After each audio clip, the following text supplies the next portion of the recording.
নমস্কার বন্ধুরা, আমি সুস্মিতা বাংলা ক্যানভাস চ্যানেলে সকলকে স্বাগত জানাই। আজকে সম্পূর্ণ নিরামিষ একটি রেসিপি আপনাদের সাথে শেয়ার করব। এটা কিন্তু প্রায়শই সকলের বাড়িতে হয়ে থাকে।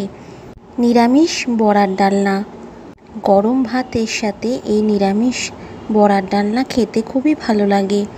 রুটি, পরোটা, লুচির সাথেও খেতে কিন্তু মন্দ লাগে না। চলুন তাহলে দেখে নেওয়া যাক আমি কিভাবে বানাচ্ছি নিরামিষ বড়ার ডালনা। নিরামিষ বড়ার ডালনা করার জন্য আমি এখানে 1 কাপ পরিমাণের ছোলার ডাল ভিজিয়ে রেখেছিলাম সারা রাত্রি। আপনারা চাইলে রান্নাটা মটর ডালেও করতে পারেন, আর চাইলে আপনারা শুধুই ছোলার ডালের বড়াও করতে পারেন। খুব ভালো করে আমি কিন্তু ডালটাকে কচলে কচলে 3-4 বার ধুয়ে নিয়েছিলাম। এবার ডালগুলোকে আমি বেটে নেব। একটা মিক্সিং জারের মধ্যে পুরো ডালটা নিয়ে নিলাম। দিয়ে দিলাম অল্প 1/2 ইঞ্চি মতো আদা, আর দিয়ে দিলাম এখানে 1 চামচ মতো নুন, আর দিয়ে দেব এর মধ্যে 3টে কাঁচা পাকা লঙ্কা। এবার এটার একটা কিন্তু মিহি পেস্ট তৈরি করে নিতে হবে। আমি আরেকটা জিনিসও অ্যাড করেছিলাম এর মধ্যে, অল্প হলুদ গুঁড়ো। ডাল বাটার সময় কিন্তু কোনো জলের ব্যবহার করিনি। এবার মিক্সিং জারটা বন্ধ করে পেস্টটা তৈরি করে নিয়েছি। বেটে নেওয়া ডালটা একটা বাটির মধ্যে তুলে নিয়েছি। সব ডালটা আমার বেটে নেওয়া হয়ে গেছে। এবার ওর থেকে আমি বড়া তৈরি করে নেব। তার জন্য কড়াইতে আমি তেল দিয়ে দিয়েছি। আপনারা চাইলে সর্ষের তেলও ব্যবহার করতে পারেন। যে তেলই ব্যবহার করুন, স্বাদ কিন্তু কোনো অংশে কম হবে না। আর বড়া ভাজার জন্য তেলের পরিমাণটা একটু বেশি দিতে হবে। তেল ভালো মতো গরম হয়ে গেলে আমি বড়াগুলোকে তেলের মধ্যে ছেড়ে দিচ্ছি। গ্যাসের ফ্লেমটাকে কিন্তু একদম মিডিয়ামে রেখেছি। গোল্ডেন ব্রাউন করে উল্টে পাল্টে আমি বড়াগুলোকে ভেজে নেব। ডালের বড়াগুলোকে একটু মিডিয়াম সাইজে করে ভাজলেই কিন্তু বেশি ভালো লাগে। খুব বেশি কিন্তু ছোটও না, আবার খুব বেশি বড়ও না। আপনারা আপনাদের পছন্দ অনুযায়ী বড়ার সাইজ দিয়ে ভেজে নিতে পারেন।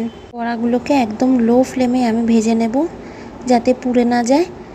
অনেক সময় হাই আঁচ থাকলে কিন্তু অন্যমনস্ক হলে পুড়ে যেতে চায়। বড়াগুলোকে আমি সব কটা ভেজে নিয়েছি।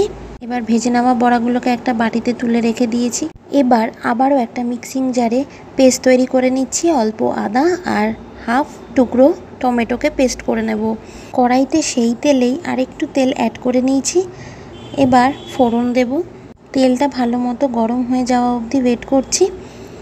তেল ভালো মতো গরম হয়ে গেলে এবার ফোড়নে দিতে হবে একটা এলাচের টুকরো, একটা দারচিনি, দিয়ে দেব অল্প 1/2 চামচ মতো সাদা জিরে, দিয়ে দেব 2টো লবঙ্গ, আর দিয়ে দেব 2টো তেজপাতা। সাদা জিরে, তেজপাতা আর গরম মশলা 30 থেকে 40 সেকেন্ড ভেজে নেওয়ার পর সুন্দর কিন্তু একটা গন্ধ ছেড়ে এসছে। একটু সময় ধরে ফোড়নটা পুড়ে না যাওয়া অবধি কিন্তু ফোড়নটাকে আমি কিছুক্ষণ ভেজে নিচ্ছি। এবার কেটে রাখা আলুগুলো দিয়ে দেব। ফোড়ন থেকে কিন্তু ভালো গন্ধ ছেড়ে এসছে। আমি এখানে 2টো বড় সাইজের আলু কেটে নিয়েছি, সেটাই কিন্তু দিয়ে দিচ্ছি। আর আলুগুলোকে কিন্তু একটু বড় বড় করে কেটে নিয়েছি। মিনিট 3-4 ধরে লো ফ্লেমে কিন্তু এবার আলুগুলোকে ভেজে নিতে হবে। আলুটাকে কিন্তু বেশি কড়া করে ভেজে নেওয়ার কোনো প্রয়োজন নেই। হালকা আছে, একদম লো মিডিয়াম ফ্লেমে আলুটাকে হালকা করে ভেজে নেব। বেশি কড়কড়ে করে লাল করে ভেজে নিলে কিন্তু খেতে ভালো লাগবে না। এটা কিন্তু সম্পূর্ণ একটা নিরামিষ রেসিপি। যে কোনো নিরামিষ দিনে আপনারা এটা বাড়িতে তৈরি করে খেতে পারেন। একবার বাড়িতে বানিয়ে এটা দেখবেন, আমি কথা দিচ্ছি আপনাদের খুবই ভালো লাগবে এটা খেতে। ভাত, রুটি, লুচি, পরোটা সব কিছুর সাথেই এই তরকারিটা কিন্তু খেতে কিন্তু অসম্ভব ভালো লাগে। বেশ কিছুক্ষণ ভেজে নেওয়ার পরে আমি কিন্তু এবার গুঁড়ো মশলাগুলো অ্যাড করে দেবো। দিয়ে দিচ্ছি এখানে আমি 1/2 চামচ মতো হলুদ গুঁড়ো, দিয়ে দেব এবার 1/2 চামচ মতো ঝাল লঙ্কার গুঁড়ো, দিয়ে দেব এখানে কাশ্মীরি লঙ্কার গুঁড়ো, আর দিয়ে দেব এখানে অল্প ধনে গুঁড়ো, ওই 1/2 চামচের মতো। সব মশলাগুলো দিয়ে এবার কিন্তু ভালো করে আলুটার সাথে কষিয়ে নিতে হবে। লো মিডিয়াম ফ্লেমে মিনিট 3-4 ধরে কিন্তু মশলাটাকে কষিয়ে নিতে হবে। মশলা যত কষাবেন তত কিন্তু মশলা থেকে তেল বেরিয়ে আসবে। এই নিরামিষ তরকারির স্বাদ কিন্তু যত কষাবেন তত বাড়বে। মশলাটাকে ভালো করে কষিয়ে নিতে হবে, আর তেল সেপারেট না হওয়া অবধি কিন্তু আমি মশলাটাকে ক্রমাগত কষিয়ে যাচ্ছি। মশলা কষাতে কষাতে এবার কিন্তু অনেকটা টেনে এসছে, আর কড়াইতে এবার লেগে যাওয়ার একটা চান্স আছে। এবার আমি যে বাটিটাতে ডাল রেখেছিলাম, ডাল বেটে রেখেছিলাম, সেই বাটিটা একটুখানি জল দিয়ে অ্যাড করে দিলাম। এবার একটু কিছুক্ষণ কষিয়ে নিচ্ছি।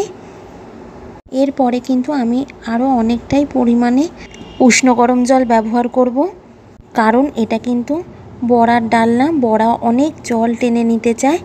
বড়া যখন গ্রেভির মধ্যে দেব তখন কিন্তু বড়ার সমস্ত গ্রেভিটাই টেনে নিতে চাইবে। দেখুন অনেকটাই কষানো হয়ে গেছে। এবার কিন্তু মশলা থেকে তেল সেপারেট হতে শুরু করেছে, দেখতেই পাচ্ছেন তেলের রং। মশলা কিন্তু এবার রং বদলাচ্ছে। একটু কিছুক্ষণ হতে দেব। আপনারা চাইলে এই সময় ঢাকা দিয়েও রান্না করতে পারেন। আলুটা তাহলে আর একটু নরম হয়ে যাবে। আরও কিছুক্ষণ ভালো করে একটু কষিয়ে নিচ্ছি। এবারে আমি এর মধ্যে অ্যাড করে দেব আমার আদা আর টমেটোর পেস্টটা। ভালো করে তেল সমস্তটা রিলিজ হয়ে গেছে। অ্যাড করে দিচ্ছি আমি আদা টমেটোর পেস্টটা। আদা টমেটোর পেস্টটা অ্যাড করে আমি কিন্তু আরও কিছুক্ষণ কষিয়ে নেব। তো অবশ্যই আপনারা যখন ডালের বড়ার রেসিপিটা তৈরি করবেন এইভাবেই, এই প্রসেসেই কিন্তু বানাবেন, তাহলে খেতে কিন্তু অসম্ভব ভালো লাগবে। সমস্ত কিছু দিয়ে এবার ভালো করে সব কিছুকে কষিয়ে নিচ্ছি। আপনারা চাইলে কিন্তু টমেটোটাকে কেটেও ব্যবহার করতে পারেন। এবারেই কিন্তু মশলা থেকে তেল বেরোতে শুরু করবে, আর দিয়ে দেবো আমি এখানে উষ্ণ গরম জল। বন্ধুরা, তোমরা কারা কারা এই রেসিপিটা আগে বাড়িতে ট্রাই করেছো সেটা অবশ্যই আমাকে জানাবে। আর আমার তো এই তরকারিটা হলে ব্যাস আর কিছু লাগে না। মশলার সাথে আলু কষানো হয়ে গেছে। এবার আমি এর মধ্যে উষ্ণ গরম জল অ্যাড করে দিচ্ছি।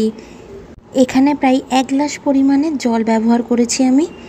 জলটা কিন্তু একটু বেশিই দিতে হবে, কারণ আমি আগেই বলেছি এটা বড়ার ডাল না। বড়াগুলো যখনই আমি গ্রেভিতে দেব জলটা কিন্তু বেশি বড়া টেনে নিতে চায়। খাওয়ার সময় কিন্তু গ্রেভি থাকবে না, তাই এটা কিন্তু মাথায় রাখতে হবে। বড়াগুলো যা সাইজ দেখছেন, জল বা গ্রেভিটা টানার পর কিন্তু সেই সাইজ থাকবে না, আরও বড় হয়ে যায়। আপনারা আপনাদের নিজের পরিমাণ মতো জলটা ব্যবহার করবেন।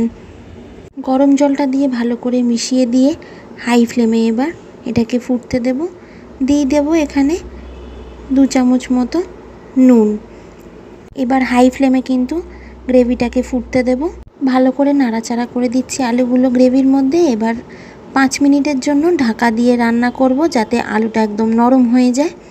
5 মিনিট বাদে ঢাকাটা তুলে নিয়েছি। এবার ভাজা বড়াগুলো দিয়ে দেব। এবার সমস্ত বড়া কিন্তু আমি দিয়ে দিচ্ছি। বড়াগুলো দেওয়ার পর সবগুলোকে ভালো করে মিশিয়ে দিয়ে গ্যাসের ফ্লেমটাকে কিন্তু একদম লোতে রেখে দেব। বড়াগুলো গ্রেভিতে দিয়ে কিন্তু মিনিট 2 মতো লো ফ্লেমে ফুটিয়ে নিতে হবে। এবার ভালো করে খুন্তি দিয়ে বড়াগুলোকে একটু গ্রেভির মধ্যে ঢুকিয়ে দিচ্ছি, যাতে বড়াগুলোর মধ্যে ইজিলি গ্রেভিটা ঢোকে। আর এবারে অ্যাড করে দেব আমি 1.5 চামচ মতো চিনি। চিনিটা আপনারা আপনাদের স্বাদ অনুযায়ী দেবেন। 2 মিনিট মতো ঢাকা দিয়ে কিন্তু আমি রান্না করেছি। বড়াগুলো দিয়ে গ্রেভিটাকে আমি 2 মিনিট মতো ফুটিয়ে নিলাম। চিনিটা দিয়ে এবার একটুখানি নাড়াচাড়া করে নিচ্ছি। এবারেই আমি অ্যাড করে দেব অল্প 1/2 চামচ মতো ঘি। নিরামিষ রান্নায় অল্প ঘি দিলে কিন্তু তরকারির স্বাদটা আরও বেড়ে যায়। আপনারা চাইলে গরম মশলা অ্যাড করতে পারেন, কিন্তু আমি যেহেতু ফোড়নে গরম মশলা দিয়েছি তাই আর গরম মশলা পাউডারটা দিলাম না। নিরামিষ বড়ার তরকারি একদম রেডি। এবার গ্যাসের ফ্লেমটাকে বন্ধ করে দিয়ে ঢাকা দিয়ে 7 মিনিটের জন্য স্ট্যান্ডিং টাইমে রাখবো। এবার একটা সার্ভিং বলে আমি সার্ভ করব। ওপরে 3টে লঙ্কা গার্নিশিং করব। আমার আজকের ভিডিও ভালো লাগলে অবশ্যই লাইক, শেয়ার অ্যান্ড সাবস্ক্রাইব করবেন। পাশে থাকা বেল আইকনটা অবশ্যই প্রেস করবেন, যাতে আমি কোনো নতুন রান্নার ভিডিও আপলোড করলে আপনাদের ফোনে সরাসরি নোটিফিকেশনস যাবে। আপনারা ভালো থাকবেন, সুস্থ থাকবেন, সাবধানে থাকবেন। দেখা হচ্ছে আবার একটা নতুন ব্লগে।